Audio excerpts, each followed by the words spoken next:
We'll look at the inventory policies. We'll look at some of the ways we measure inventory. Usually we look at inventory turnover. We'll also look at what types of warehouses should we have.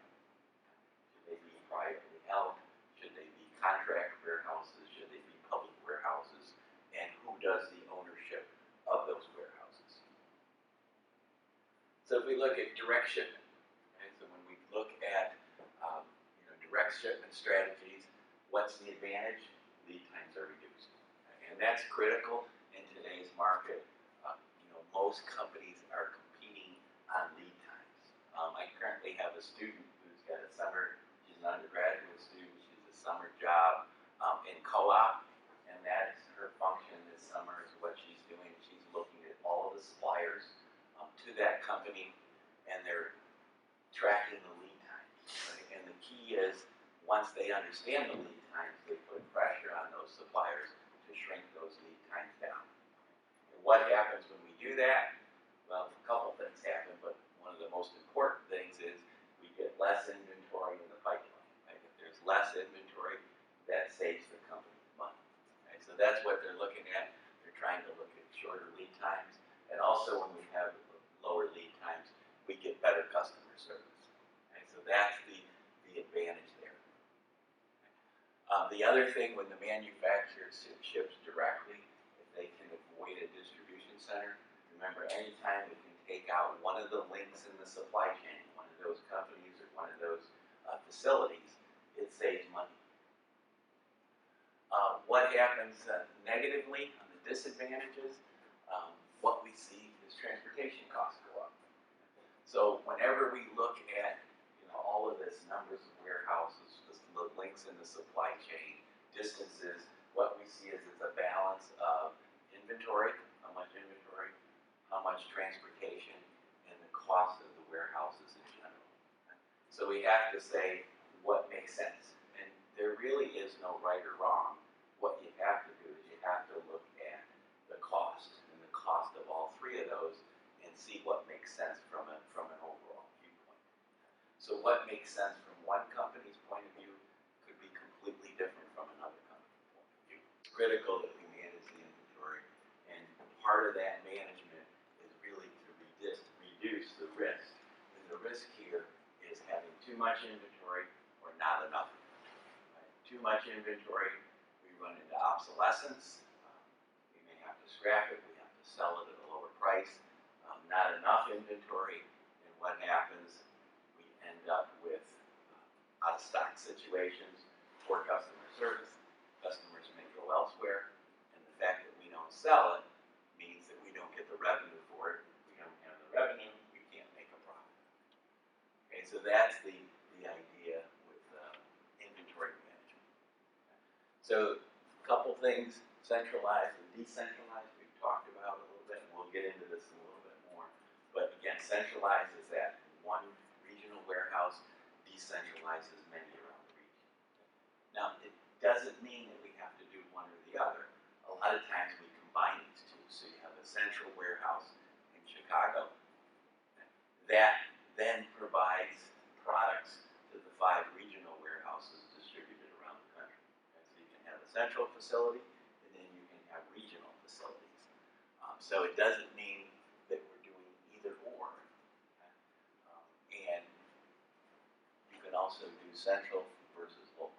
And they tend to be similar, right? The local ones tend to be decentralized. The centralized tend to be in one location.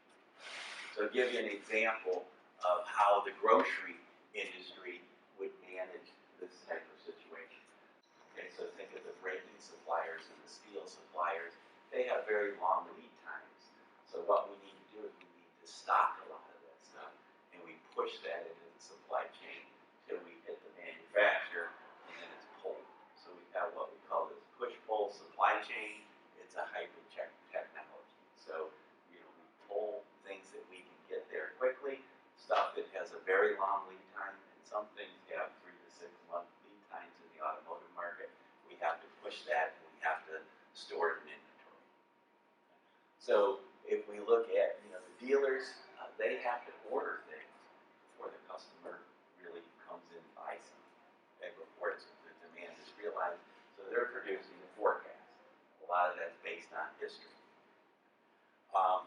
the dealers then pull from this regional center.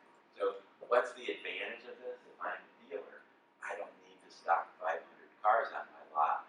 I can stock 100 cars knowing that I can get that car the next day. And a lot of customers would be willing to wait. If they come in and buy a car, they don't need to have it that day. They would be willing to wait until tomorrow. So they might find a car that they like, but think of all the different combinations of colors, exterior, interiors, options. So for you to find the exact car that you like, it may not even exist, but it certainly probably doesn't exist on that dealer lot, but it could exist in a large regional distribution center that then all of those dealers could pull from. Okay. So the idea here was to have more cars available to all of the dealers and ultimately the customers, and give better customer service, and then we would see sales go up. Okay. So, will GM sell more cars to the dealers? That's the other thing they looked at. They might not sell more cars because that's based upon what the consumer is going to buy, even though customer service will go up. What about the dealers? They have access to more inventory, so they should be able to sell more. It also levels out the playing field between small dealers.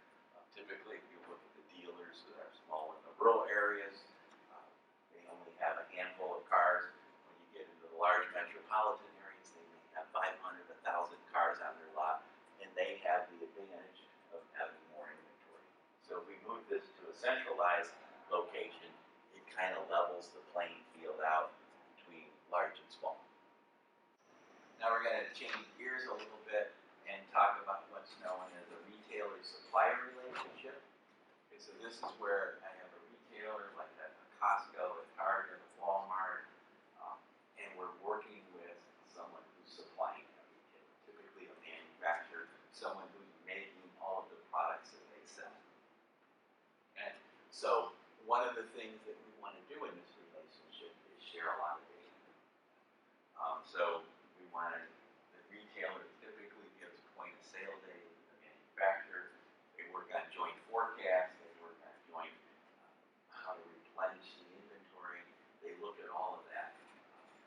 The manufacturer has an advantage if they work closely, because once they immediately know what they need to produce, the sooner they know it, the quicker the lead time is. And to give you an idea of these relationships between the manufacturer, which they're calling the supplier, and the retailer here, is that they're really so integrated that when you buy something in that retail outlet, within, and many times it's less than a minute, that order has already gone from retailer to the manufacturer, so they know that they have to replace it. So it really happens that fast, and that's the advantage of these relationships, is that the retailer, they understand the demand, right, because they see that point of sale, but the manufacturer, the supplier, can immediately start production, and there's less out of stock product. Okay? So it's a win-win for both parties, right? The manufacturer has product on the shelf all the time, and the retailer can sell that product because it's there all the time. So both parties benefit from these relationships. Okay, so let's look at the different types of strategies. The first one is called quick response strategy. The manufacturer receives that point of sale data from the retailers. They use this to synchronize their manufacturing stuff, all of the production they're doing, all the inventory, and they're looking at that actual sales from the retailer, and they're figuring out what they need to produce. The retailers, however, still order from the manufacturer. What is the point of sale data used for by the manufacturer? To improve the forecast and to produce schedule. So they produce their production schedule based upon actual sales. It's not really a forecast, right? It's based upon actual sales of fulfilling that stuff